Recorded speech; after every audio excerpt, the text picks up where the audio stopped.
Dan ini dibentuk tahun baru Islam, mulai pembentukan tahun bagi umat Islam di zaman Sayyidina Umar bin Khattab radhiyallahu taala anhu. Tentunya sebelumnya ada sebabnya. Ada sebabnya. Sebabnya seperti apa? Begini. Ketika Sayyidina Umar menjadi khalifah, beliau ini menulis satu surat. Menulis satu surat untuk disampaikan ke salah satu pejabatnya yang berada di luar Mekah, Madinah, jauh, kayak di Irak misalnya. Kemudian pejabatnya itu menerima surat Sayyidina Umar, jelas tanggalnya jelas, bulannya jelas, karena sudah ada bulannya itu.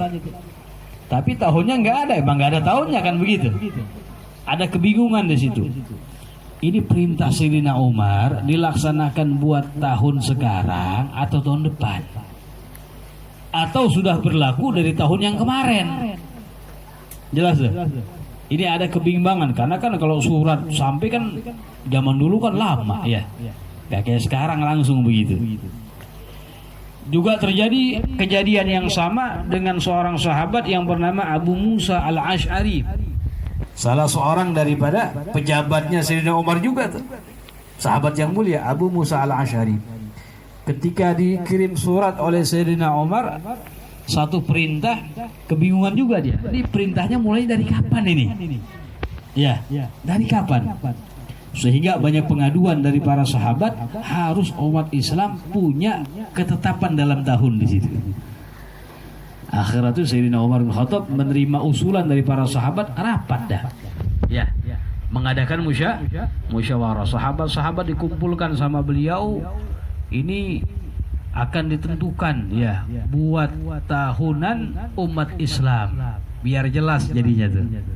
Kejadian-kejadian seperti ini biar nggak ada lagi, karena juga banyak dalam Islam ini, dalam syariat Islam yang berhubungan dengan tahun Hijri, dengan dapat Asyur al-Arabiyah. Seperti apa? Seperti misalnya 2 tahun anak syarat yang sudah disapikan. Ini kan tahunnya tahun apa? Hitungan syariat semuanya tuh. Ya, dengan bulan daripada al-Asyur al-Arabiyah, bulan-bulan Arab. Kemudian dalam sebagai hal banyak sekali yang berhubungan dengan ahkam, hukum-hukum, ini masuk dalam situ. Nah, ini ada kebingungan di sini. Kemudian dikumpulkan oleh Sayyidina Umar, sahabat yang begitu banyak, dimintai pendapat masing-masing mereka ini. Tuh banyak sahabat yang berpendapat.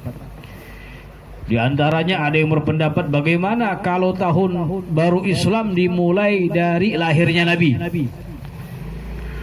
Ada pendapat juga yang mengusulkan bagaimana kalau dimulai dari waktu diangkatnya Nabi menjadi Nabi dan Rasul ketika umurnya 40 tahun. Ada pendapat juga yang mengajukan bagaimana dari wafatnya Nabi. Ada pendapat juga bagaimana dari hijrahnya Nabi. Ini banyak pendapat. Semuanya ditampung ini pendapatnya, dimusyawarahkan. Musyawarahkan. Begitu pemimpin tuh ya. Jadi enggak egois langsung keputusan diambil sama dia, tapi harus bil musyawarah, dengan musyawarah. Dimintai pendapat para sahabat yang lain, rapat di situ dah. Pendapat yang pertama yang diajukan, bagaimana tahun Hijriah ini, tahun baru Islam dimulai dari lahirnya Nabi Muhammad sallallahu alaihi wasallam. Akhirnya para sahabat banyak juga yang nggak setuju. Kenapa? Karena tepatnya lahirnya Nabi pun berselisih pendapat para sahabat. Kapan percis Nabi dilahirkan? Memang pendapat yang masyhur jumhurul ulama tanggal 12 Rabiul Awal. Tapi ada juga pendapat yang mengatakan sahabat, oh Nabi lahirnya bulan Ramadan. Ada yang mengatakan bukan tanggal 12, tanggal 8, tanggal 2 dan lain sebagainya. Dan kebanyakan mereka para sahabat Nabi, umurnya mereka itu di bawah Nabi kebanyakan. Bahkan sahabat yang dituakan saja seperti Sayyidina Abu Bakar Siddiq radhiyallahu taala anhu, umurnya itu 2 tahun lebih muda dari Nabi. Jadi kebanyakan mayoritas sahabat umurnya di bawah Nabi. Akhirnya mereka nggak sepakat karena percisnya kapan berselisih pendapat tuh. Jadi harus ditentukan yang percis begitu. Akhirnya pendapat yang kedua, ya udah dari diangkatnya Nabi menjadi Nabi dan Rasul yaitu ketika umurnya 40 tahun. Umurnya jelas ketika 40 tahun. Cuma para sahabat juga bingung percisnya kapan tuh. Karena yang tahu percis bahwasanya Nabi diangkat menjadi Nabi dan Rasul istrinya Nabi. Siapa? Sayyidina Al-Khadijatul Kubra radhiyallahu taala anha. Yang tahu percis kapan itu Nabi diangkat menjadi Nabi dan Rasul, dan beliau sudah meninggal dunia. Kan begitu ketika pulang dari Gua Hira Nabi itu ya. Melaporkan, menceritakan kejadian kepada istrinya begitu tuh. Ya. Dan mereka dulu para sahabat kebanyakan belum masuk Islam. Belum jelas belum masuk Islam. Dan juga kebanyakan dari mereka masih muda-muda dan bahkan kanak-kanak banyak di situ. Akhirnya enggak cocok dah. Yang pas lagi ya.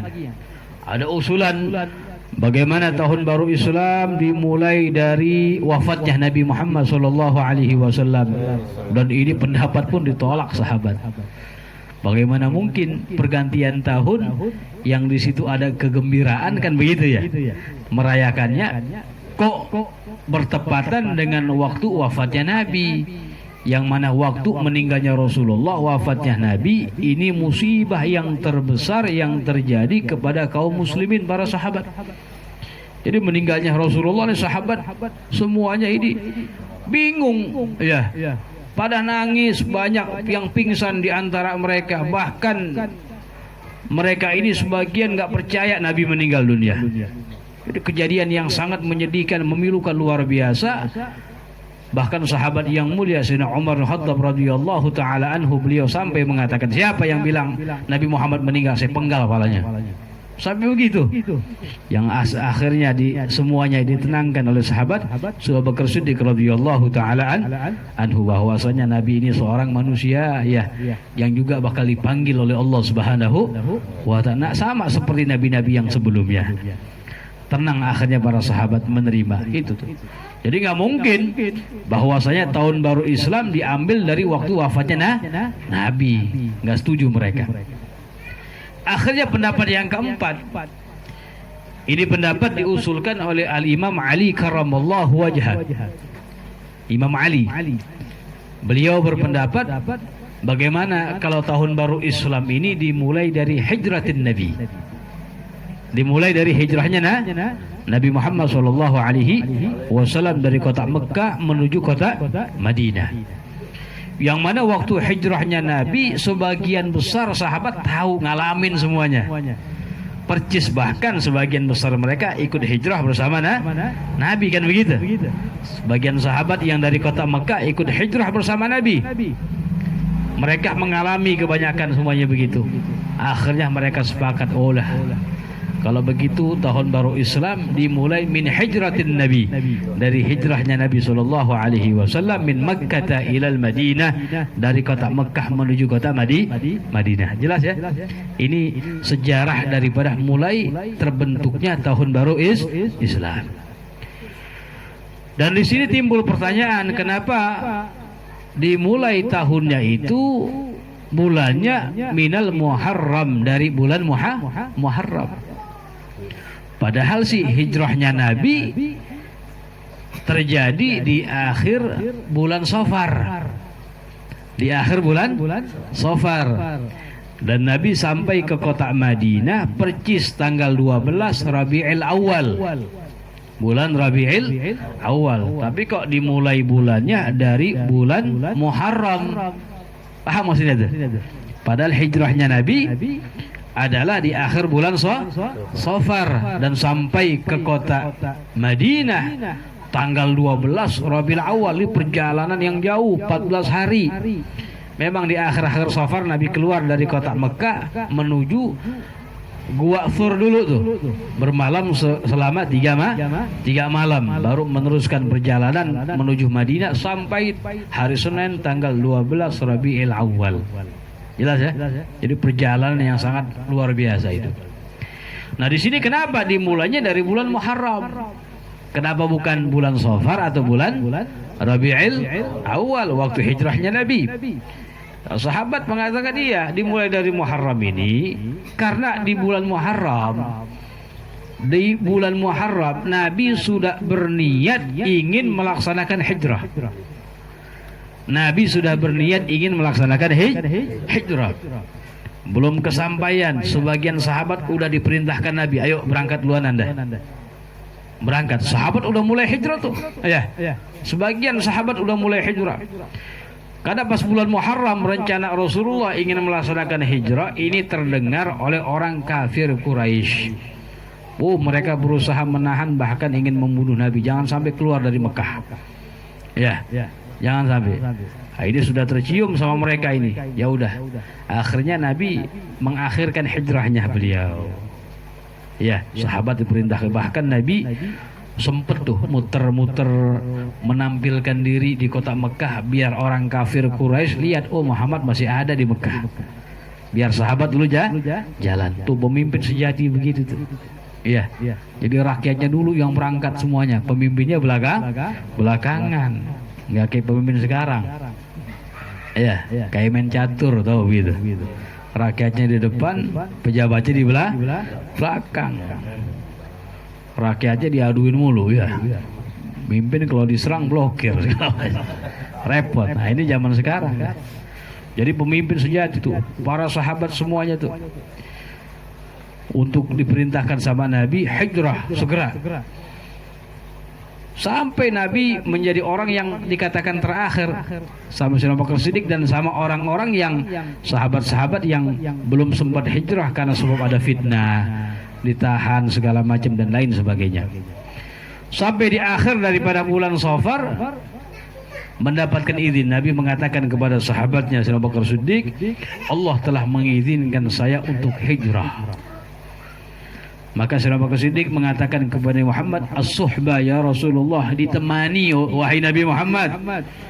Maka Nabi mengatakan, na'am, iya ditemani sama kamu. Girang luar biasa.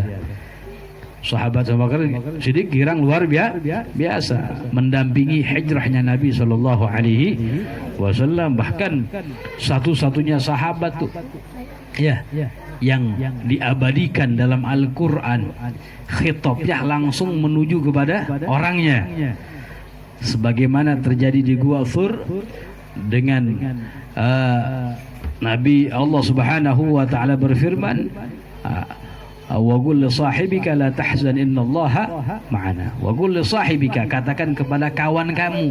Ini khitab kafnya kepada siapa? Sepakat ahli tafsir kepada sahabat Abu Bakar Siddiq radhiyallahu taala. Katakan kepada kawan kamu, jangan sedih, sesungguhnya Allah bersama kita. Yang dimaksud dengan kawan kamu ini siapa? Khitabnya kepada Abu Bakar Siddiq radhiyallahu taala. Sehingga para ulama mengatakan siapa orang yang menafikan kesohbahnya, kesahabatan Abu Bakar Siddiq kepada Nabi, faqad kafara, maka hukumnya kufur dia. Kenapa? Karena mengingkari daripada Al-Quran yang dengan tegas menyatakan wa qul sahibika, katakan kepada kawan kamu. Kok mengingkari? Berarti mengingkari Al-Quran, maka hukumnya kufur. Adapun menafikan kesahabatan sahabat yang lainnya kepada Nabi enggak sampai kepada batas kufur, tapi orang tersebut dikatakan orang yang fasik, dikatakan hukumnya fasik. Makanya sahabat Abu Bakar Siddiq afdhalus sahabah, dikatakan sahabat yang paling afdal. Ini luar biasa. Akhirnya ditemani dan Nabi berangkat hijrah itu, meninggalkan kota Mekah menuju ke Gua Thur. Ini berangkat pada hari Yaumul Itsnin, pada hari Senin. Nanti sampai ke kota Madinah tanggal 12 Rabiul Awal, hari Senin juga. Perjalanan yang luar biasa jauhnya itu. Makanya dikatakan Yaumul Itsnaini Yaumun Mubarakun. Hari Senin itu adalah hari yang berkah. banyak kejadian yang istimewa yang terjadi kepada Nabi kita Muhammad sallallahu alaihi wasallam, sebagaimana yang diriwayatkan oleh Abdullah bin Abbas radhiyallahu anhuma anin Nabi sallallahu alaihi wasallam, yaumul isnin yaumun mubarak. Hari Senin itu hari yang berkah. Yang pertama apa? Fihi wulida. Hari Senin hari dilahirkan Nabi Muhammad. Nabi dilahirkan hari Senin. Wastun bi yaumal isnin, dan diangkat menjadi nabi dan rasul juga pada hari Senin ketika umurnya 40 tahun. Kemudian warafa'a al-hajar al-aswad yaumal isnin, Nabi mengangkat al-hajar al-aswad juga hari Senin. Ini peristiwa pengangkatan al-hajar al-aswad dari tangan yang mulia Nabi kita Muhammad SAW terjadi ketika umur beliau kurang lebih 36 tahun. Belum diangkat menjadi nabi dan rasul. Dulu pernah kejadian Ka'bah ini terkena daripada as-suyul, yaitu air bandang begitu, kali banjir, sehingga merubuhkan. Dan mereka orang-orang Quraisy membangun daripada Ka'bah dengan nafkah yang halal 100%. Selesai pembangunan walaupun ada kekurangan sedikit, dikatakan ketika akan peletakan al-hajar al-aswad, mereka para pemimpin qabilah, pemimpin suku bangsa Quraisy berebut, merasa sukunya yang paling berhak untuk meletakkan al-hajar al-aswad. Satu sama lain main gontong-gontokan, nggak terima.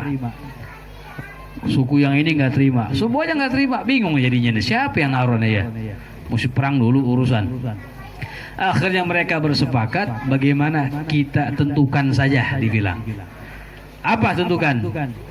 Oh, ada pintu, namanya pintu apa itu? Pintu, kalau misalnya di pintu itu orang yang pertama masuk ke dalam pintu itu dari sekarang dibilang, kita jadikan dia yang bakal meletakkan al-hajar al-aswad. Sepakat mereka itu. Dari kejauhan mereka menyaksikan, ditakdir wa bi iradatillah, kehendak Allah Subhanahu wa taala. Akhirnya Nabi kita Muhammad sallallahu alaihi wasallam orang yang pertama kali masuk dari itu pintu. Siapa dari kejauhan, ternyata Muhammad belum jadi nabi itu ya. Mereka senang semuanya. Karena Rasulullah tuh ya di masa mudanya sebelum diangkat menjadi nabi, ini orang-orang Quraisy, kafir Quraisy, bangsa Quraisy senang sama Nabi semuanya. Cinta sama Nabi, orang yang akhlaknya luar biasa, orang yang menjadi panutan, yang dipuji, yang disenangi, bahkan dijuluki Al-Amin. Orang yang dapat percaya, senang semuanya udah. Ya. Nah, nanti beda lagi pas Nabi diangkat menjadi Nabi dan Rasul, baru berarti banyak yang menentang di situ. Yang awalnya senang semuanya mereka ini. Pemuda yang paling dihormati luar biasa, yang disegani, dipuji-puji oleh pembesar daripada Quraisy. Akhirnya mereka mengetahui, Muhammad, senang semuanya nih. Kalau dia sih kami terima, dibilang kami redha. Akhirnya Nabi Muhammad SAW beliau diberikan itu amanah, ditugaskan untuk meletakkan al-hajar al-aswad ke tempatnya. Dan Nabi SAW bukan orang yang egois, orang yang sangat pinter, yang sangat bijak. Kalau kita menangkar aja taruh begitu ya. Nabi enggak begitu. Apa yang dilakukan sama Nabi kita Muhammad, ini surbannya digelar sama beliau. Udah lu digelar surbannya, ini al-hajar al-aswad diangkat dengan tangannya yang mulia, diletakkan di atas surbannya. Kemudian, mama tahu tuh. Habis itu, Nabi memerintahkan para sahabat, memerintahkan pemimpin-pemimpin qabilah, kepala-kepala suku untuk ngangkat barang setiap sudut-sudutnya. Ayo barang-barang dah angkat, gotongan. Mereka kepala sukunya makin senang udah ya, gembira, merasa terhormat, tersanjung gitu. Sampai mendekati tempat peletakan Al-Hajar Al-Aswad, diambil dengan tangan yang mulia Nabi Muhammad, diletakkan ke tempatnya. Dan itu peristiwa terjadi Yaumul Isnin, pada hari Senin. Jadi Yaumun Mubarak. Kemudian hari Senin dikatakan hajara ilal Madinah, Nabi hijrah keluar dari kota Mekah menuju kota Madinah pada hari Senin. Wa qadimal Madinata yaumal Isnin, dan sampai Nabi di kota Madinah pada hari Senin. Jadi peristiwa hari Senin luar biasa. Kejadian-kejadian yang berkah, yang mulia yang dialami oleh Nabi kita Muhammad sallallahu alaihi wasallam. Bahkan hari Senin dianjurkan bagi kita untuk berpuasa sunnah. Nabi senang puasa hari Senin. Ketika ditanya kenapa puasa hari Senin, maka Nabi menjawab, hari ini hari saya dilahirkan. Nah, ungkapan syukur Nabi kepada Allah pada hari di mana hari dilahirkannya beliau, berpuasa Nabi Muhammad sallallahu alaihi wasallam. Adapun hari Kamis yang sunnah kita berpuasa, itu adalah hari di mana amal kita akan dilaporkan ke hadirat Allah Subhanahu wa taala. Ketika Nabi ditanya tentang puasa hari Kamis, beliau mengatakan, dan saya senang ketika amal saya dilaporkan dalam keadaan berpuasa. Begitu. Jadi sampai ke kota Madinah hari apa? Hari Senin. Perjalanan yang luar biasa. Perjalanan dari akhir-akhir Safar sampai Madinah tanggal 12 Rabiul Awal. Nah, di sini begitu. Kenapa tahun Hijriyah dimulai dari bulan Muharram? Ya, padahal terjadinya hijrahnya Nabi di akhir-akhir bulan Safar, bahkan sampai ke Madinah pada bulan Rabiul. Kenapa bulan Muharram tadi itu? Ya, karena sejak dari bulan Muharram Nabi sudah ada niatan, berencana melaksanakan hijrah, bahkan memerintahkan para sahabat sebagian untuk melaksanakan hijrah. Jadi ditetapkan oleh para sahabat tahun Hijri, sana Hijriyah tahun dimulai dari bulan Muharram. Dan kita sudah masuk di bulan Muharram ini. Bulan Muharram dikatakan bulan yang sangat mulia, ya. Bahkan salah satu minal ashhuril hurum, salah satu daripada bulan haram yang ada 4 tuh ya. Salah satunya bulan Muharram. Bulan haram ada 4, yang kemuliaan bulan haram binasil Quran, dengan nas Al-Quran, bukan main-main tuh. Kemuliaannya dengan nas Al-Quran. Allah berfirman, faqala ta'ala bismillahirrahmanirrahim, inna iddatash syuhuri 'indallahi 12 syahran fi kitabillah yauma khalaqas samawati wal ardh minha arba'atun hurum. Sesungguhnya bilangan bulan di sisi Allah itu ada 12. Di hari Allah menciptakan langit dan bumi, minha, di antara 12 bulan itu ada 4 bulan yang namanya bulan haram, bulan yang dimuliakan oleh Allah Subhanahu wa taala. Dimuliakan tuh 3 bulan secara berturut-turut, 1 bulan secara terpisah. 3 bulan yang berturut-turut apa? Yang 2 bulan udah kemarin tuh, Zulqa'dah, Zulhijjah, sekarang baru masuk Muharram. Berturut-turut. Yang 1 bulannya terpisah, yaitu bulan Rajab. Dan bulan Muharram ini adalah bulan yang paling afdal dari bulan-bulan haram yang lainnya untuk kita jadikan berpuasa setelah bulan Ramadan. Jadi puasa yang paling afdal setelah puasa bulan Ramadan adalah bulan puasa di bulan Muharram. Secara tartib nih ulama mengatakan di bulan Ramadan jelas wajib hukumnya itu ya, yang paling afdal. Yang kedua tingkatannya bulan Muharram. Yang ketiga bulan Rajab. Yang keempat bulan Zulhijjah. Yang kelima bulan Zulqa'dah. Ini dari tartib keafdalian untuk dijadikan berpuasa. Dan puasa di bulan haram sangat luar biasa. Sebagaimana sabda Nabi kita Muhammad sallallahu alaihi wasallam, anna sawma yawmin minal ashhuril hurum kasiyami 30 yawman min ghairiha. Nabi Shallallahu Alaihi Wasallam bersabda bahwasanya puasa satu hari di bulan-bulan haram, kata Rasulullah, maka sama seperti berpuasa 30 hari di selain bulan haram. Wa saumu yaumin min ramadhana kasyami salasina yauman minal ashhuril hurum. Dan satu hari berpuasa di bulan Ramadan itu menyamai bandingannya seperti puasa 30 hari di bulan haram. Yang mana bulan haram tadi satu hari bandingannya seperti 30 hari di bukan bulan haram. Jadi fadilah yang luar biasa. Bahkan mereka bangsa Arab fi sadril Islam, bangsa Arab fil jahiliyah, sejak sebelum diutusnya Nabi, ya, mereka sudah menghormati, mengagungkan itu bulan yang 4, bulan haram dihormati luar biasa. Saking tinggi penghormatan mereka kepada itu bulan, enggak tanggung-tanggung. Apa? Kalau misalnya bertepatan di bulan yang 4 itu, mereka berjumpa di jalanan, ketemu berpapasan sama orang yang telah membunuh orang tuanya, sama orang yang telah membunuh anaknya atau saudaranya, berjumpanya bertepatan di bulan yang 4 itu. Lam yuz'ajuhu, maka mereka tidak membalasnya. Itu tahan tuh, saking menghormati. Tuh bayangin sampai keluar tuh bulan baru perang, begitu tuh. Ya, bahkan al-qital, Allah Subhanahu wa taala mengharamkan peperangan fi sadril Islam. Di permulaan Islam ini hukumnya masih merembet.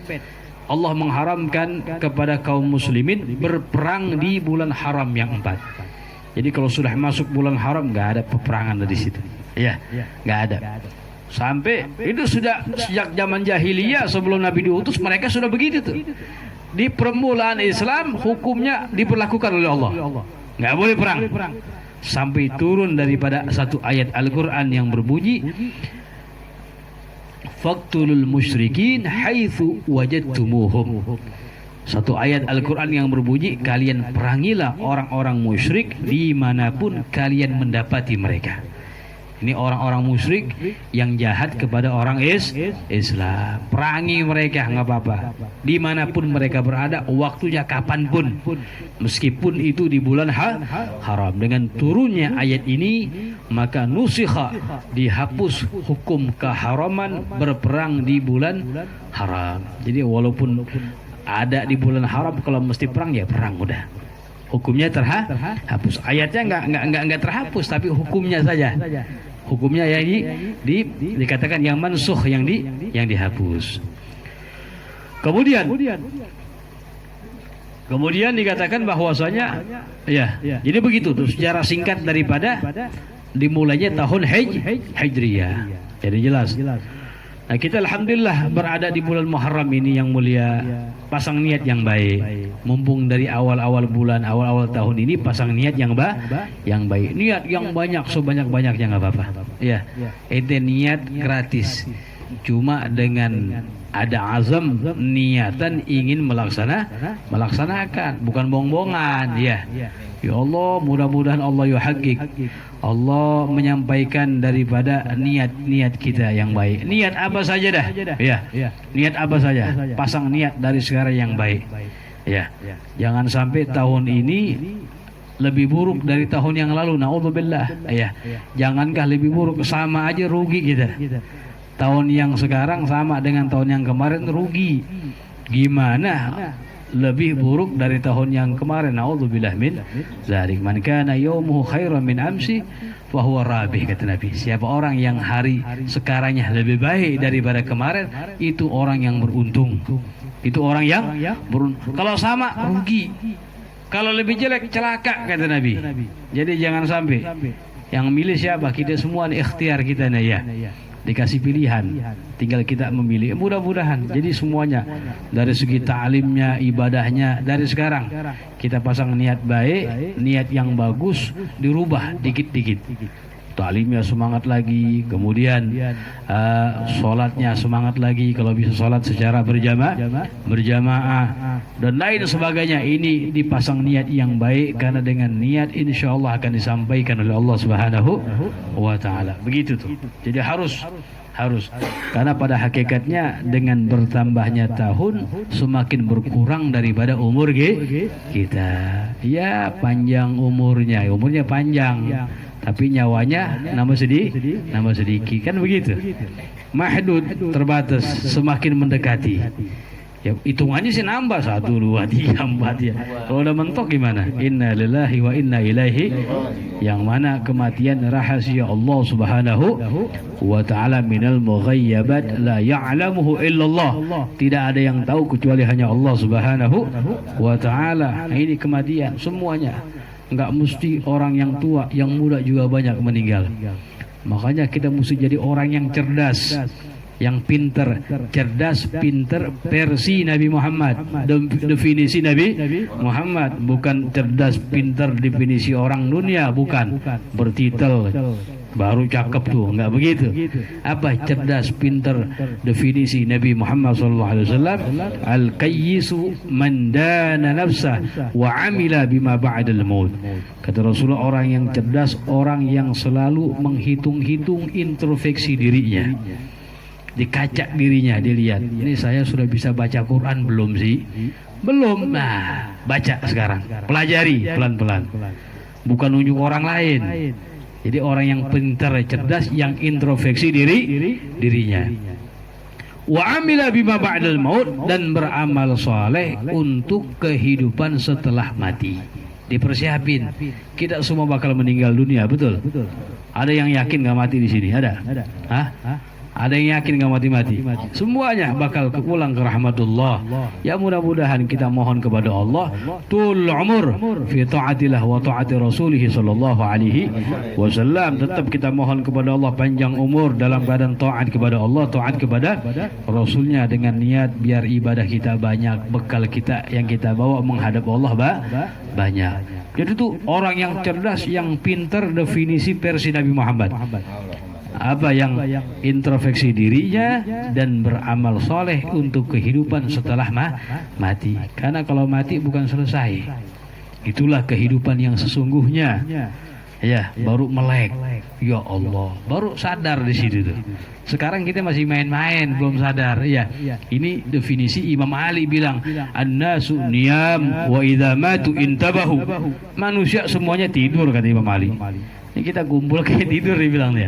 Belum sadar, maknanya belum sadar. Naik mobil, naik motor, jalan kaki, sepeda, tidur. Kapan sadarnya? Ntar udah mati baru sadar. Bagaimana maksudnya tuh ya? Siapa yang jatuh tuh? Pas mati baru sadar, ya Allah, dulu kenapa nggak begini segala macam. Ya, nah, ini kesempatan. Makanya tahun yang baru ini mudah-mudahan sekali lagi Allah Subhanahu wa Ta'ala jadikan kita, berikan kekuatan istiqamah untuk taat kepada Allah, taat kepada Rasulnya, dan mudah-mudahan fi amil jadid, tahun yang baru ini Allah Subhanahu wa Ta'ala memberikan kepada kita segala manfaat yang baik, hajat-hajat kita digabul sama Allah Subhanahu wa Ta'ala, hajat keluarga kita dunia wal ukhrawiyah digabul sama Allah Subhanahu wa Ta'ala, dan yang juga kita enggak lupa untuk kita minta ini, yaitu mudah-mudahan al-waba, al-musibah yang menimpa negeri kita, kaum muslimin segera diangkat oleh Allah Subhanahu wa Ta'ala, dan kita dijaga oleh Allah Subhanahu wa Ta'ala, keluarga kita, anak-anak kita disehatkan, diafiatkan oleh Allah Subhanahu wa Ta'ala, dan juga kita doakan untuk saudara kita yang terkena musibah, Allah berikan kesabaran kepada mereka, kembali disehatkan, diafiatkan oleh Allah Subhanahu wa Ta'ala. Ala hadhihi niyyah wa min kulli niyatin salihah wa kama nawa aslafuna salihun, wa ila hadratin Nabi Muhammad sallallahu alaihi wasallam bi sirri asrar al-Fatihah.